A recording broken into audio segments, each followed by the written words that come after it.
আজই ডাউনলোড করুন আর এনজয় করুন আপনার পছন্দের শো।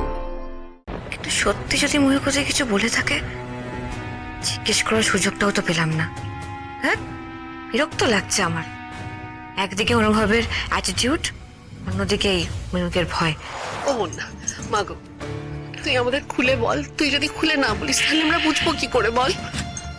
আচ্ছা দেখ, তুই তো আমাকে কোনো কিছু লুকোতিস না, বল। এখনো লুকোবি না, আমি জানি। বল না বাবা, তুই যদি ভালো না থাকিস তাহলে আমরা কি করে ভালো থাকবো, বল।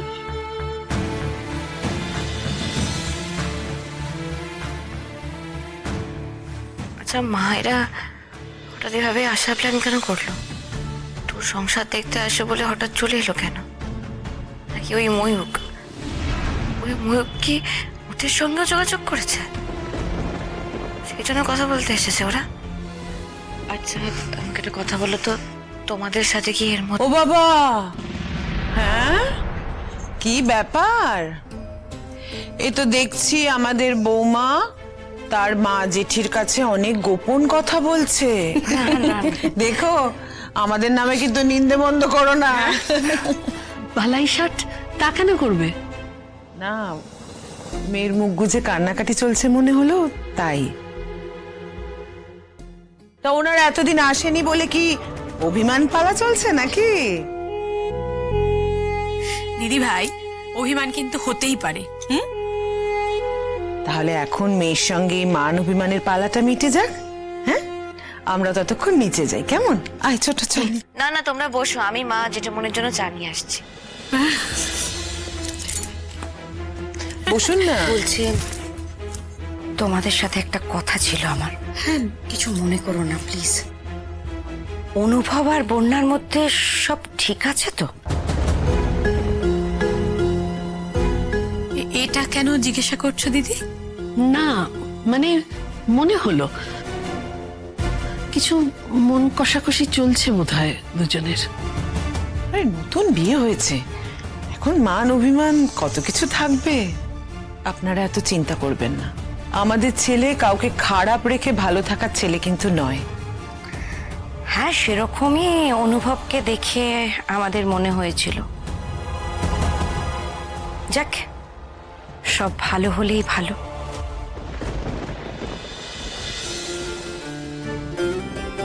দিদি ভাই, ও বাবা, তুমি আবার এলে কেন? আমি তো চাটা নিয়েই যাচ্ছিলাম। না ঠিক আছে, আমি চা নিয়ে যাচ্ছি। তুমি করে দিয়েছো, থ্যাংক ইউ। আচ্ছা ঠিক আছে, তুমি চাটা নিয়ে যাও, আমি একটু পরে আসছি গপ্প করতে। আচ্ছা দিদি ভাই, অনুভব বেরিয়ে গেছে? আমি নিচের ঘরেও দেখলাম না। হ্যাঁ, বেরোলোই তো দেখলাম, বললো কি সব কাজ আছে। কাজ, রাইট। যেই মায়ের এলো তখন ওর কাজের কথা মনে পড়লো। সকাল থেকে মিষ্টি খাওয়ার সময়, হই হই করার সময়, তখন কাজের কথা মনে ছিল না। কেন বলো তো? আমি একটা কথা বলি, এভাবে তুলনায় যেও না। কেন এসব ছোট ব্যাপারে নিজেকে জড়াচ্ছ বলো তো? শুধু শুধু মন খারাপ করা। আমার তো সত্যি খারাপ লাগে দিদি ভাই এসবে। আমার অপমানে লাগে। অনুভবের তো সকাল থেকে বেরোনোর কোনো তাড়া ছিল না, তুমি নিজেই দেখলে দিদি ভাই। সকাল থেকে বসে গল্প করছিল, আনন্দ করছিল, লাজুর ফিউচার নিয়ে ভাবছিল, হাসাহাসি করছিল। আর যেই মায়েরা এলো, ব্যাস ও নিজের খোলসে ঢুকে গেল। দিদি ভাই, আমি বাজি ফেলে বলতে পারি, ও আজ দুপুরেও বাড়ি আসবে না, খেতেও আসবে না। আচ্ছা সেসব পরে ভাববে, এখন তুমি চাটা নিয়ে উপরে যাও দেখি। আমি না হয় কৃষ্ণকে ফোন করে বলছি চলে আস। না, কোনো দরকার নেই। ওর মনে হয়েছে ও চলে গেছে, ওর তো আমার ওপর রাগ। সেই থেকে যদি ওর মনে হয় যে ও আমার মাকে, আমার জেঠিমণিকে অপমান করতে পারে, করবে, সেটা ওর ব্যাপার। আমি কিছু বলবো না। আমি গেলাম চাটা নিয়ে।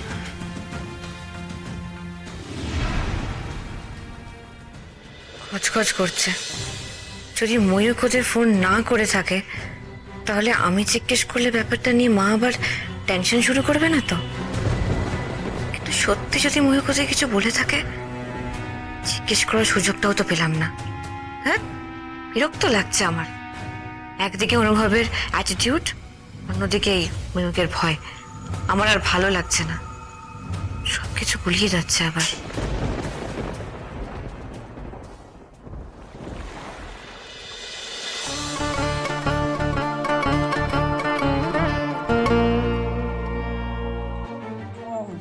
বাঁচি নে বাপু, গজ হয়েছে দিক গজ। না বাড়ির বউ পাস দিয়েছে, ডাক্তার হবে। বাড়ির বউ পাস দিয়েছে, আমরা তো খুশি হয়েছি।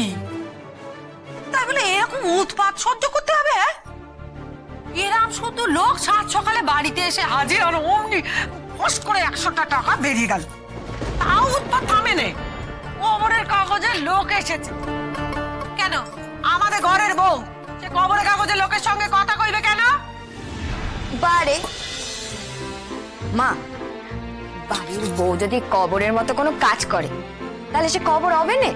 তুমি জানো কবের মধ্যে কথা কইতে আসবে? আরে বাবা, যা রস হয় তাই ভালো।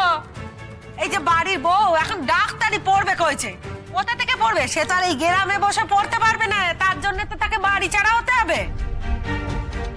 মাসের বিয়েতে যদি 12 মাস ঘর ছাড়াই রইল, তবে আর সংসারটা করবে কি করে? সে নিজের ইচ্ছে সংসার করতে চায়নি মা, তোমরাই তো গায়ের লোকের ভয়ে ওকে গড়ে তোলেন। এর কথা কইছিস তুই?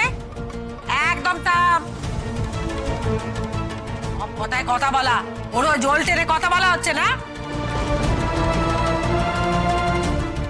একটা কথা আমি কয়ে দিচ্ছি, লেখাপড়া করে করুক,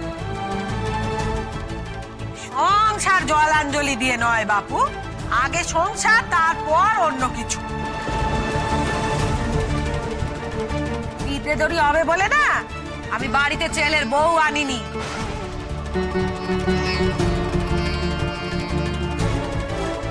একটা কথা না কান খুলে শুনে রাখো বাচ্চা, আগে সংসার, তারপরেতে ওই ডাক্তার মোক্তার হওয়া।